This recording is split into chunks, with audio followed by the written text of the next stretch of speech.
Assalamualaikum, Warahmatullahi, Wabarakatuh, and welcome back to the I can't pronounce this today, Melanated Muslimah podcast. Like, I had recorded the intro about 2 or 3 times and I still messed up melanated. Like, I could say it now. I don't know why the melanated Muslimah is tripping me up today, but subhanallah, life is not perfect. So I decided to keep this intro. So today I'm super excited to share what the day in the life of a Muslim is like when the day is Friday. And the reason why I picked Friday is because Friday is the holiest day for Muslims throughout the week, just like how if you're Christian, Sundays is the holiest day for you. So let's start off with what it's like. So some Muslims start the day off by doing witr prayer. So witr prayer is a voluntary prayer that people do anywhere between Isha and Fajr. And I believe there's something about like the last third of the night. I think you can do it before then. You have to do the prayer before the like last third or something. I'm not 100% sure. Just a little disclaimer, I am not an Islamic scholar. I am just trying to teach you what I have learned so far. And I've only been Muslim for a year and 4 months. So if I say something wrong, forgive me, but I am not an Islamic scholar and I'm trying my best. Subhanallah. All right. So they start off with a prayer, and this prayer is voluntary, but it's said to be very powerful, and praying during this time, you will probably get your prayer answered because you woke up in the middle of the night to pray. Hopefully you understood that. If not, that was confusing. I'm so sorry. Go look it up to learn more. That'll be good for you to learn more if you haven't heard of witr prayer. There's other names for it, and none of them are coming to me right now. So for Muslims who didn't partake in witr prayer, the first prayer of the day that they wake up for is Fajr prayer. So for Muslims, you pray 5 times a day, and Fajr is the first prayer. So if Fajr was today, the prayer will be at 5:55 a.m. And usually I get an alarm 20 minutes before Fajr prayer and then 10 minutes before, like alarms that go off based on this app that I have. I use, let me tell you what app it is. Prayer Watch app to get notifications of prayer watch times, because I like that you can pick like the sound that you want to remind you and let you know that prayer time is coming. I like that. So each prayer I have different sounds, Islamic like phrases or so forth that remind me of prayer. So after you wake up for Fajr prayer, you go to the bathroom because obviously you need to use the bathroom, or you need to do wudu. So before you even go to the bathroom, there are rules for the bathroom, which may surprise people. Some people may be like, what? There are rules for the bathroom that Muslims must do? And yes, there are. So the bathroom is known as a place of shaitan. It is where the devil lives. That is where he resides in your home, is in your bathroom. And when you enter the bathroom, you must enter with your left foot, because your left side is kind of considered your uncleanly side. Like, you're supposed to eat with your right hand, drink with your right hand, and your left side is where you enter the bathroom with. And if you're leaving the mosque, you exit your foot with the left foot. I will go into that later on. And your right side is where your angel of that writes on all your good deeds stays, and on your left side is where the angel that writes all your bad deeds resides. So once you enter the bathroom, since it's a place of shaitan, you cannot mention anything that has to do with Allah subhanahu wa ta'ala. You can't mention anything that has to do with Islam and the Quran. So with that being said, you cannot bring your phone with you to the bathroom, because if you bring your phone, something that has to do with Allah subhanahu wa ta'ala, the Quran, Islam may pop up on your phone, and you shouldn't have it in the bathroom because that is where shaitan resides. So after you use the bathroom, there is a process called istinja. I don't know if I'm pronouncing this right, but it's a process of where you clean yourself after you pee or do number 2. So in my mosque, each stall in the bathroom has a handheld bidet. It's the one that you grab from the wall and you like push a little thing and water comes out, because I know some bidets are attached to the toilet seat itself, but in the mosque they have a handheld one. So after you use the bathroom, you wash your whole area and then you use your left hand to wipe yourself, and so forth. So for me, I installed a handheld bidet in my bathroom. Some Muslims may have that one too, or some Muslims have like these buckets of water. I have seen like these buckets that kind of look like tea kettles that people use to do istinja and so forth. So now you may ask them, okay, so what if you're not at the mosque and you're not at home? How do you practice istinja? So for me, I have a travel size bidet that I keep with me that I got off of Amazon, and I have that in my bag so I can use that like at work. All you do is fill it up, and some of them they don't leak, but the one I have leaks, which is so annoying. So I have to fill it up every time I go to the bathroom. And I'm not gonna lie, it's kind of funny like when you're in the bathroom and you're filling up this thing with water and people are looking at you funny. But subhanallah, I think there is jihad in that, which is jihad is to struggle. They're struggling for the sake of Allah, because you're getting looks, you're being uncomfortable, but you're doing it because of the love for subhanahu wa ta'ala, for Allah subhanahu wa ta'ala. So yes, that is what you're doing it for. So some people, if they don't have a travel size bidet, they have like a water bottle or some other source of something in their bag where they can use it. And after you use the bathroom and you wash your hands, the next part is to do wudu. So in order for you to pray, you have to be in a state of wudu. So what is wudu? So wudu is a state of purifying yourself before prayer. It is like you cleansing off all the bad things on you, kind of symbolic to that. And you're ready to be in your purest state to then to go speak to Allah subhanahu wa ta'ala, do your prayers, and to talk to him. And when you do wudu, you have to wash your hands, mouth, nose, forearms, head, ears, and feet. And processes were like mixed. Like if you have these stuff on you and you're doing wudu, your wudu won't be valid if you wear fake nails or nail polish, because the water that you're doing the wudu with is not it's not touching your natural nail. And if you have on makeup, if you're not allowing the water to splash all over your face because you have on makeup, you're not in a state of wudu. It's okay to mess with your makeup for a little bit and fix it later for the sake of Allah subhanahu wa ta'ala. And you can break your wudu by going back to using the bathroom, sleeping, or passing gas. So if you do any of those things, you have to do wudu again because you're now not in the state of wudu. So now on to prayer. So now when it comes to Fajr prayer, like I said, Fajr is one of the 5 daily prayers that Muslims do. Each prayer has a different required amount of prayers or different units of prayers. And Fajr, there is 2, Dur, Asr, and Isha, there's 4, and Maghrib, there's 3. And before and after each prayer, you can do voluntary prayers. So like some people, when they go to the mosque, they do 2 rakats, which is 2 units of prayer that they do, which is voluntary. And then some people do, after the prayer, they do an additional 2 rakats, 4 or something. It has to be even numbers, I believe. Like I said, I'm not too sure. I'm not an Islamic scholar, but subhanallah, hopefully this is helping someone. And after your prayer, too, like before you do the voluntary prayer after the end, people like to recite Ayat al-Kursi. There is, I can't remember exactly what it said, but it's very beneficial for you to recite that verse of the Quran after your prayer.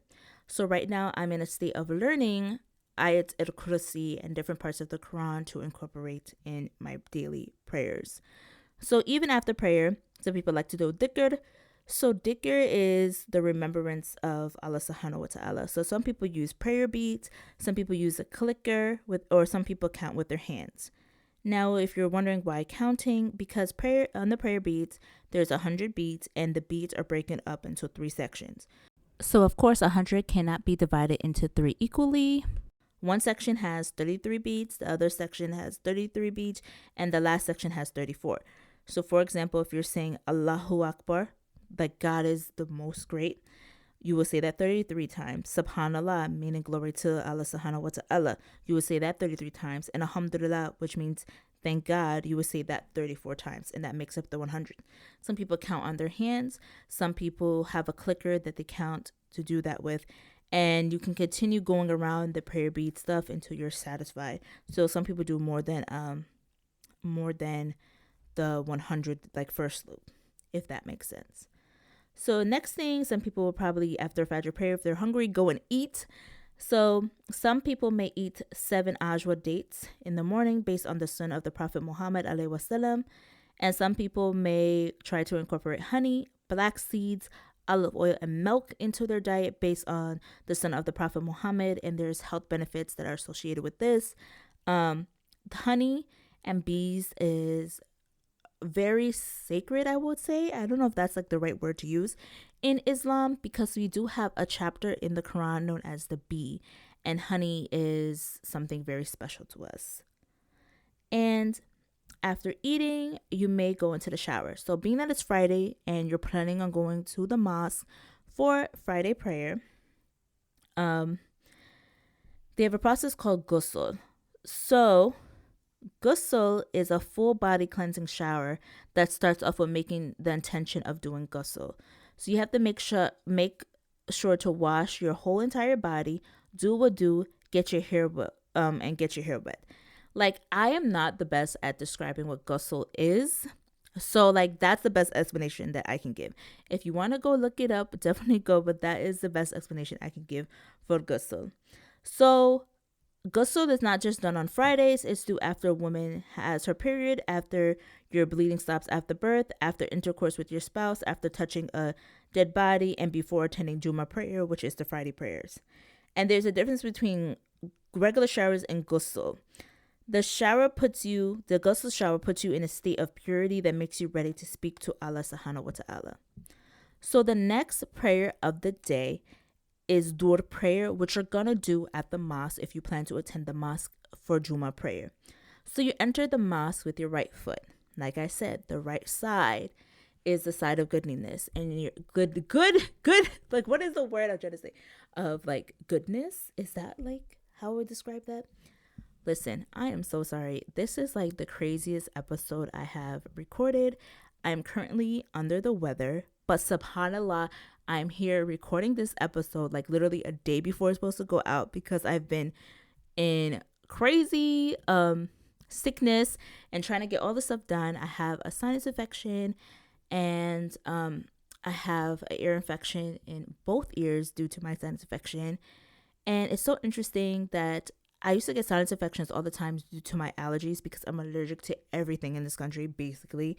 And they stopped. This year, I didn't just only get one sinus infection. This is my second one. And I never had 2 sinus infections, and they both have been crazy. I don't know what's going on, what type of pollen is out here these days, like what is happening. So I am just trying my best here. SubhanAllah, I was like, you know what? I'm going to record this episode, and it's going to come out. And I know it may not be the best episode that I can produce and stuff like that, but sometimes this is what you can give. And not everything that you're going to do is going to be perfect. I feel like in this world, we strive for perfection, but perfection doesn't exist. Only Allah subhanahu wa ta'ala is perfect. I even think about in the big movies that make it to the theater, they have bloopers, they have edits. Like, think about Games of Thrones, when they had that episode and there was a coffee cup from Starbucks, and it's supposed to be like a medieval style TV show. So there's going to be like mistakes. Nothing is perfect. And I feel like moving away for everything has to be perfect. This needs to be this needs to be that. Oh, I'm going to be judged or something like that. That is just you living in this ideology that everything has to be perfect when it's not, and that's not the real world. That was my little tangent. You're welcome for that. So you enter the mosque with your right foot, because your right side is the good side, and there is a dua. Dua is a prayer for you when you enter the mosque. SubhanAllah, I'm still learning like the different duas, and inshallah I will learn it soon so I can remember it. So it's basically like you greeting the mosque. The mosque you enter with your right side, because it's the place of where it's the house of Allah. It's the house of Allah subhanahu wa ta'ala. So you want to make sure that you're coming in with your best side, best foot forward, I guess you can say, and that you're greeting the mosque and so forth. And if you plan to stay in the mosque for a long time, you can do 2 units of prayer, which is voluntary. You must keep your voice down when you're in the mosque because people are literally there worshiping Allah subhanahu wa ta'ala. There are people who have the Quran open and they're reciting the Quran. You can't be over there making a whole heap of noise and disrupting people while they're trying to get close to Allah subhanahu wa ta'ala. Like, you can't do that. And you also have to be quiet because besides people reading the Quran, there's just people who just want to be in the solace of the mosque and just want to be like in silence and just be in the presence of Allah subhanahu wa ta'ala in the most sacred place that they know, which is the mosque. And one thing that's also interesting about the mosque that people surprise people, that there is a women's side of the mosque and there is a men's side of the mosque. So the women go to the women's side and the men go to the men's side. So after you enter the mosque, you sit there and you listen to the sermon of Jummah prayer. Then after the prayer, the sermon and the prayer, you can go and say your salams to people, ask people how they're doing and so forth, which is so beautiful. And for some people, as soon as Jummah ends, they are rushing out the door because they have to return back to work, return back to their duties and so forth. And I'm one of them because I have to return back to work. So I'm rushing and trying to get back to work and trying to fight my way out of the traffic that happens after Jummah. So that is the process, basically getting you ready for the Friday sermon and so forth.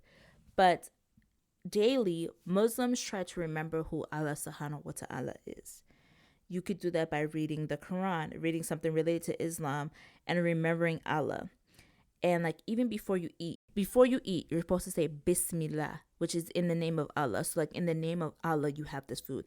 After you finish eating, you say Alhamdulillah, which is thank God that I was able to eat this food. So throughout the day, you're saying these things when you drink and you eat and you're reading parts of the Quran. You are going online to get like another sermon, trying to find out more information. Muslims who are strong in their faith, they try to incorporate that in their everyday life. And you repeat some of the steps I said throughout the day. Some people will do dhikr even in between prayers and stuff like that. Some people remember Allah subhanahu wa ta'ala in between prayers and so forth.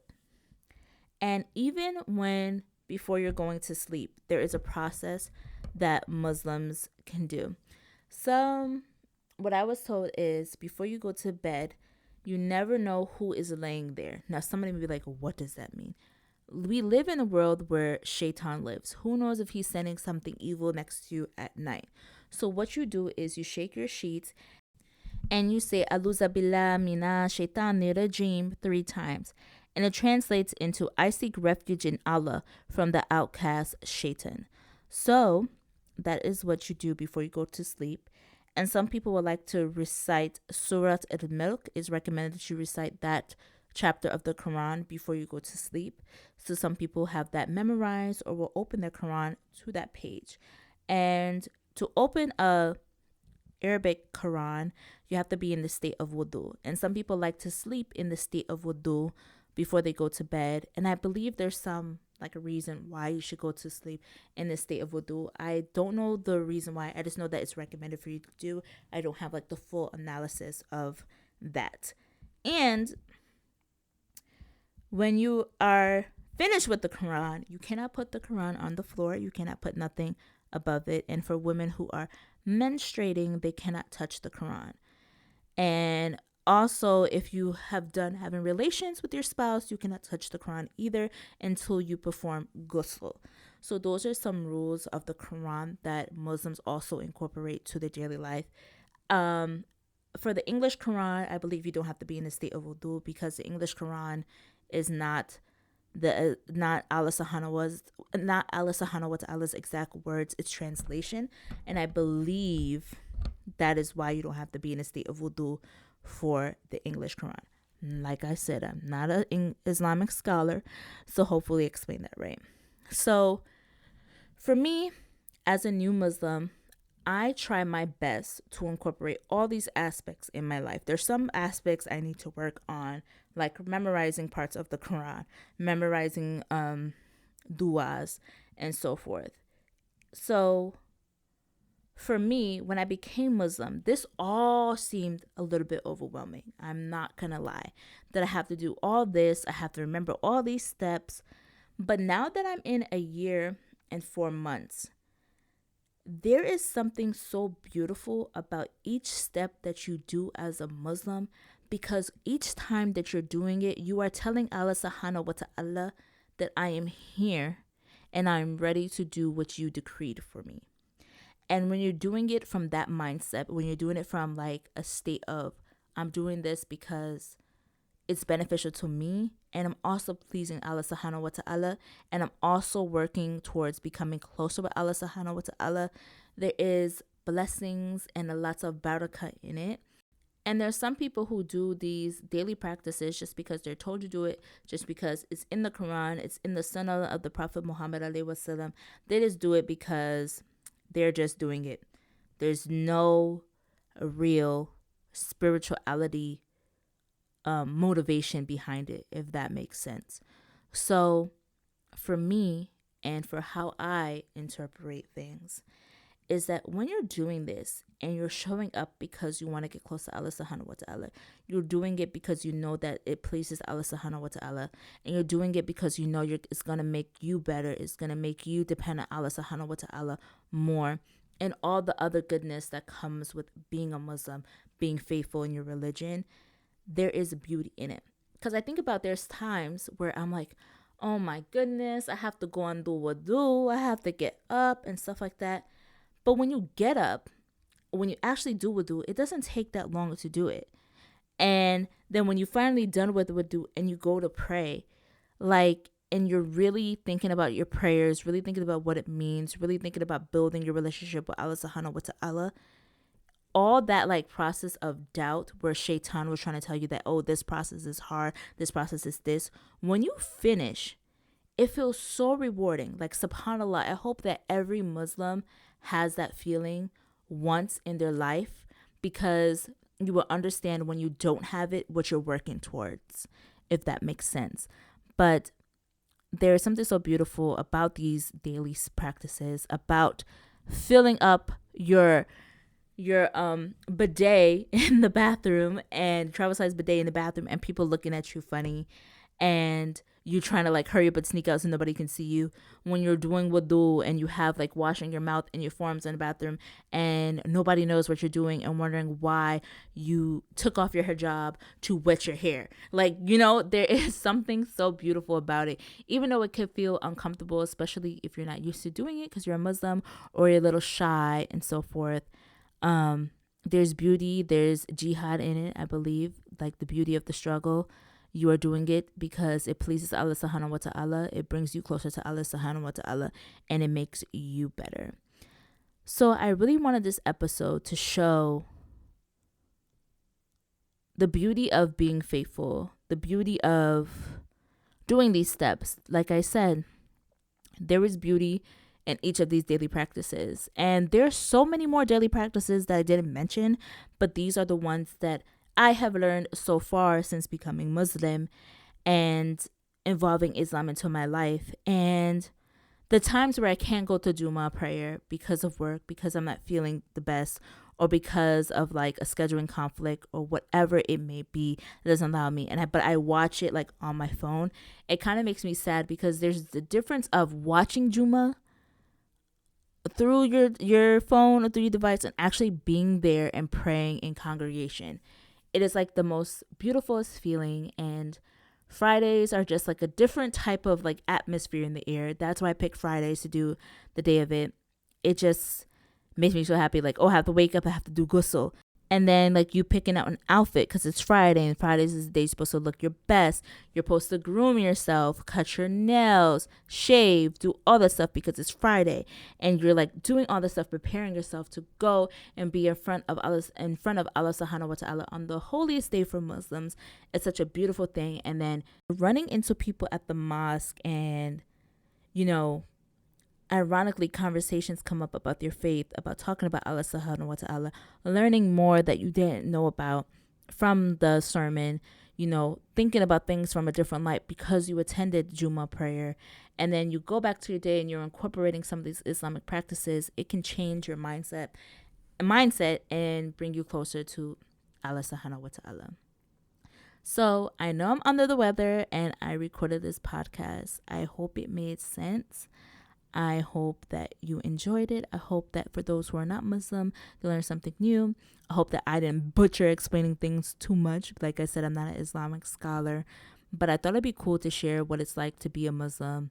What are some of the stuff that we do, how we practice and worship our faith based on Allah subhanahu wa ta'ala's decree, oh my goodness, based on Allah subhanahu wa ta'ala's decree for us to do. So, like I said, I hope you enjoyed this podcast episode. Assalamualaikum, Warahmatullahi, Wabarakatuh.